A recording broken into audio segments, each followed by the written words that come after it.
gathering and to be the part of this galaxy of very learned people.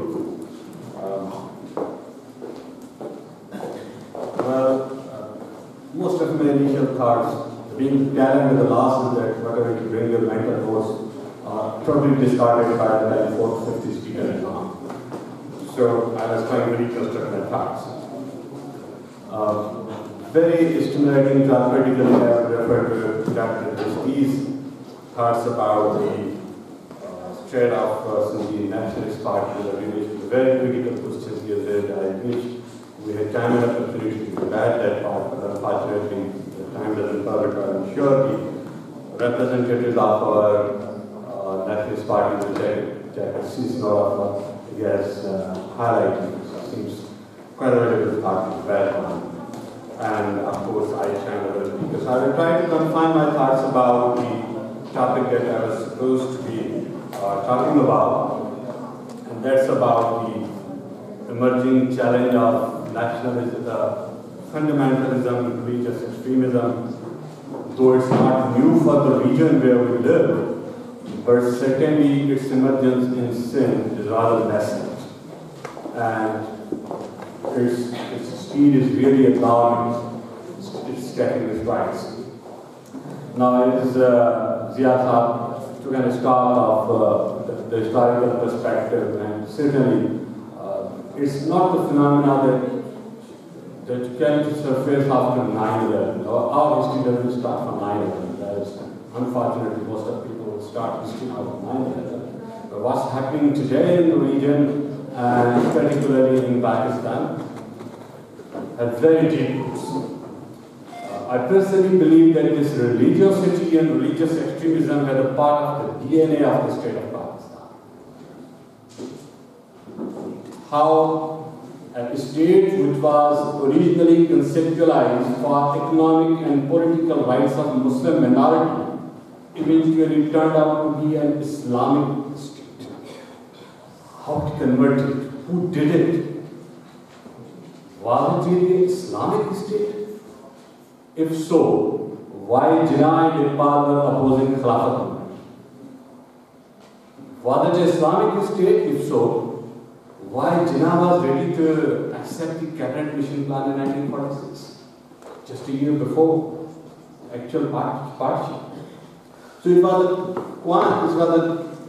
coin that was brought into the market as a currency for certain investor interests. That far sure. Now I don't have time available to reflect, but I just want to highlight two critical elements. One, that is part of the DNA of the state.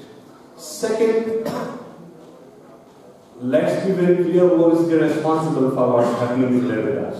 Is it only the today's Pakistan and its successive governments, the intelligence agencies, or who? There will be several, but let's put the record straight. The global powers who did the midwifery of Pakistan and India were equally responsible for what's happening today in the region. There was a time that the global powers wanted Islamic State to confront the red threat. Without realizing they pumped resources and political support to nurture this monster that's now fighting them as well as the whole world. So this is what we inherited. And unfortunately, when we talk about the global interests, particularly about UK and USA, they are more interest-driven and less deliberate. Being a Sindhi, fundamentalism to me was equally detrimental in the 80s when the global powers were coddling and supporting this religiosity in Pakistan. Being a Sindhi, GM said in 52 or 54 in Vienna clearly said that refrain from supporting this religiosity and uniting people in the name of religion in this region. You are creating a monster, you are not able to put it back to the bottom. And now the genie is out of power. You can't just put it back. So I think our Sindhi genesis was quite clear about it. The rest of the world might have discovered it after 9/11. We knew it long before. Our history doesn't start from 9/11. Now, the third thing I want to highlight, it was not either 1980 or Zia regime when it started. That's another misperception. Let's not forget our great hero, Bhutto. Let's put the record straight. He has other credentials on his credit. I respect that. But he was equally responsible for promoting religiosity in Pakistan. He made it part of the public oath in 1973 Constitution, when the allegiance to Islam and the ideology of Pakistan was made mandatory for every public oath.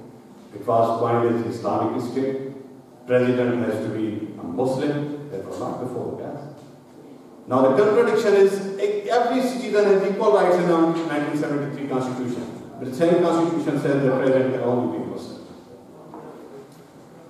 And let's not forget my favorite great leader, Naseer Memon has said, the rise of Taliban, part of credit goes to the Naseer Memon when she was the Prime Minister. So it's not just the X, Y, and Z. The scheme is far bigger than actors. I just wanted to put these things on track. Now the question is, we can analyze the history, you can put the blame, you can fix the responsibility, and keep doing it. Bashing USA, UK, whatever. It is there. The problem is, it is there. It doesn't, we can't fend it off by just having correct analysis. It is important, but we can't fend it off. We have to think about it. But Aisha said, we can't just live in a state of denial because Sindhi no, it's not happening. It is happening. How and why and who is stimulating it? It is certainly happening. And it's a serious threat for the identity and existence of Sindhi nation. If asked me, I would highlight two major threats to the existence of Sindhi nation today. I would say one is the demographic shift in Sindh, and second is this spiraling religious extremism. So it's like a debate of climate change. People say, no, it's not changing. It's happening because of that. Europe did it in the 1850s. Fine, who did it? It's happening. It's there. So this religious extremism, who we always found at the borders of Punjab and onwards, is now have successfully permeated in Sindhi society. And the society is silently transforming. And it cannot just stop with our condemnations. We really have to think about it. And you know, these relationships, what we have learned from our recent brief experience, these political relationships are definitely interesting. They are not bad. Al-Qaeda is bad in Pakistan, is very good in Syria. You don't want Iran, now you want Iran because you have to defeat Daesh. You have been supporting insurgents in Syria, now you have to support Bashar. And it's very complex game. Enemy, the bigger enemy, the lesser enemy, the good Taliban, the bad Taliban, the good Palestinian, the bad Palestinian. So it's very complex game.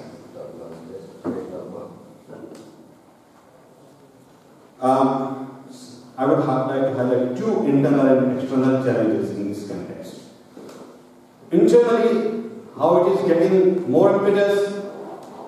Obviously, where our state agencies are supporting them. They used to support them. Didn't they support them in Ziaya? Why they couldn't get hold in Ziaya? Let's think about it. They were more supportive to them. The whole state machinery was involved. They couldn't get roots in Sindh. Why are they able to get roots now? Why has changed actually? I see one major change. And that's my feeling is that the weakening of Sindhi nationalism has created a vacuum that's now being occupied by these forces. It was the Sindhi nationalism, left-oriented, secular progression that was the biggest barrier against this rise of religiosity, which has weakened, and that space is now being occupied. It's being further aggravated due to extremely pathetic governance and performance of the current People's Party region. When you have bad services, you don't have good education, you don't have employment, you have all corruption everywhere. That frustration in the youth, which constitutes nearly 60% of Sindhi society, where they will eventually vent their frustration somewhere. And probably that is becoming a sanctuary for our Sindhi youth. Let's not forget that 10 years before, Psyche belt was not like that. Aisha was right spot on saying that it was transformed during the last 10 years. And what was Psyche area 10-15 years back, I can see same signs in Sindh today. So that's internal. Let's not forget that there are very strong variables which will shape up our fate, though we will be primarily responsible to shape up our fate.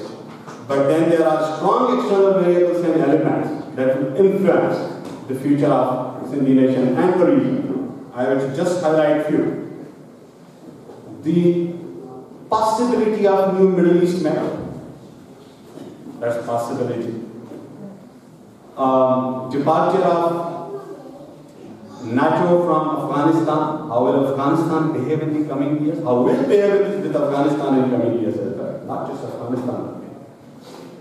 The rise of China. It's a cold war between China and America where religious elements may get further support from either side. It is possible. I have my own arguments, but due to time constraint, I am not going into detail. Fourthly, how they will deal with Iran. I mean the superpowers. That will also influence what's going to happen in the region. Sindh and Pakistan will not survive in isolation in any case. So these internal and external factors will eventually shape up how Sindh will look like in the coming years. Does not mean that 30 million Sindhis will remain silent spectators. It's 30 to 40 million hard reality. That has to be reckoned with. Cannot just ignore whosoever the world powers are. They need to understand that 30-40 million living beings are not the dogs. So how they will shape up it, that will actually determine the future of Sindh. I think Sindh still has an opportunity. Still, all has not gone. And my conviction is a true, honest and liberal progressive Sindhi nationalism. I have attacked 3-4 big qualifiers. It's not mere nationalism. It will not work as business as usual. I'm sorry. You can disagree with me. I respect your disagreement. But business as usual will not work. Let's really be very careful. Those who are doing politics in the name of Sindhi nationalism have really to draw the lines. There were 3 clear distinctions of Sindhi nationalism. I wind it up in a few minutes. I know there are more speakers. One, it was anti-establishment. It used to be. It was anti-feudal, and it was secular in its character. Let's revisit where we stand against these 3 qualifiers. That will define the nationalism of Sindh. And I personally believe that only when I say true nationalism, to me the indicator for true is again these 3. It has to be anti-establishment, it has to be anti-feudal, and it has to be secular in its composition. So only that Sindhi nationalism has potential to resist this rise of fundamentalism, and I'm sure one day it will happen. No other external force will come for our history if we can't resist the past. I may not thought, but I know it's time possibly very